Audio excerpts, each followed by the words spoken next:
Hey, regarde, j'ai retrouvé ma petite lampe à huile. C'est mon fils qui m'a fait ça quand il était à l'école secondaire, dans ses travaux d'art plastique. Elle est jolie. Tu sais à quoi elle me fait penser? À la lampe magique d'Aladin. Tu sais, dans les contes des mille et une nuits. Ah, tu t'en souviens pas bien, mais écoute, je te la rappelle vite. Hein. T'as Aladin qui est le fils d'un pauvre tailleur qui est pris dans une grotte, puis là, il trouve une lampe magique. Puis il la frotte, puis pouf, t'as un génie qui sort, puis qui lui donne tout ce qu'il désire.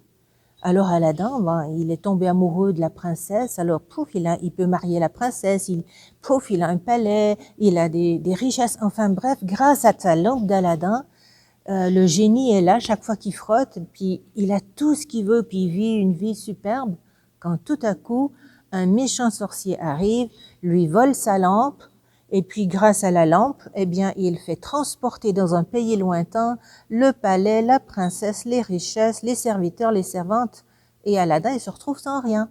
Du coup, Aladin, il prend son courage à deux mains, puis il part à la recherche de la princesse et puis du palais, etc.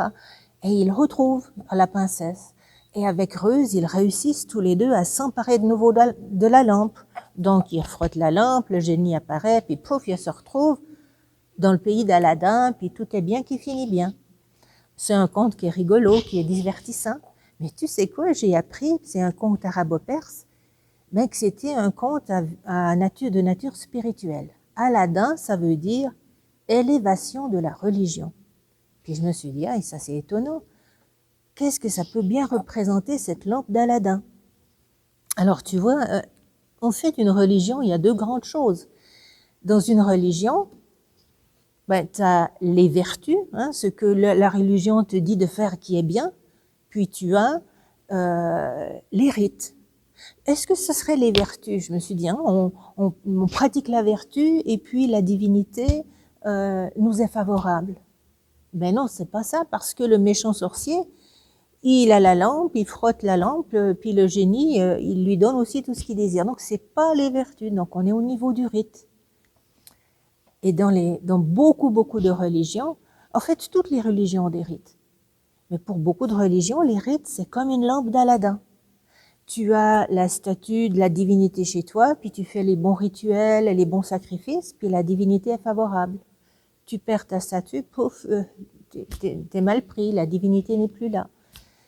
Tu vas vers un maître spirituel qui te fait par des rituels un bracelet magique, tu perds ton bracelet, tu n'as plus les faveurs de Dieu, de la divinité. Puis tu pourrais me dire, oui, mais nous aussi, nous, cathos, on a nos rites, puis on dit aussi qu'ils sont puissants, mais c'est vrai. Imagine un prêtre, il baptise pas n'importe comment, il dit des paroles consacrées pour faire le baptême, puis Dieu est vraiment là, puis c'est efficace. C'est un sacrement qui est efficace. Mais un baptême, c'est pas une lampe d'Aladin. Dans une lampe d'Aladin, la divinité, elle est prisonnière de la lampe. Elle peut rien faire si t'as pas la lampe. Elle peut pas t'aider. Imagine quelqu'un qui se convertit au christianisme, qui fait son catéchisme, puis il doit se faire baptiser à Pâques, puis 3 semaines avant Pâques, pauvre crise cardiaque, il meurt. Dieu, il dit pas, oh non, je l'ai échappé celui-là, oh, perdu pour toujours. Mais non, c'est pas comme ça. Dieu, il est plus grand que le baptême. Le baptême, il est fait pour nous parce qu'on en a besoin. On est des êtres de chair. Mais Dieu n'est pas prisonnier du sacrement du baptême. Il est plus grand. D'ailleurs, Jésus, remarque, c'est Jésus qui nous a dit de baptiser. C'est lui-même qui nous a donné l'ordre. Pourtant, quand il parle de la fin du monde, il dit « Venez à moi, les bénis de mon Père, j'avais faim, vous m'avez donné à manger, j'avais soif, vous m'avez donné à boire. » Bien, ces gens ils disent « Mais on ne te connaît pas. » Eh bien, il explique que parce que ces gens ont pratiqué l'amour du prochain, Dieu reconnaît en eux ses enfants. Dieu n'est pas prisonnier de nos sacrements. Puis c'est la même chose. L'Eucharistie, c'est quelque chose de merveilleux. Et s'il y a un sacrement qui nous manque dans ces temps de pandémie, c'est bien l'Eucharistie. C'est grand, l'Eucharistie. Des fois, moi, je suis époustouflée de me dire, mais c'est tellement grand, le corps et le sang de Jésus qui est là dans cette hostie. Waouh, mais j'ai pas l'impression que j'ai touché le bout de la grandeur de ce mystère. Et pourtant, si j'en suis privée, est-ce que Dieu est prisonnier du sacrement? Bien sûr que non, mais il n'y a rien qui empêche Dieu de nous aimer.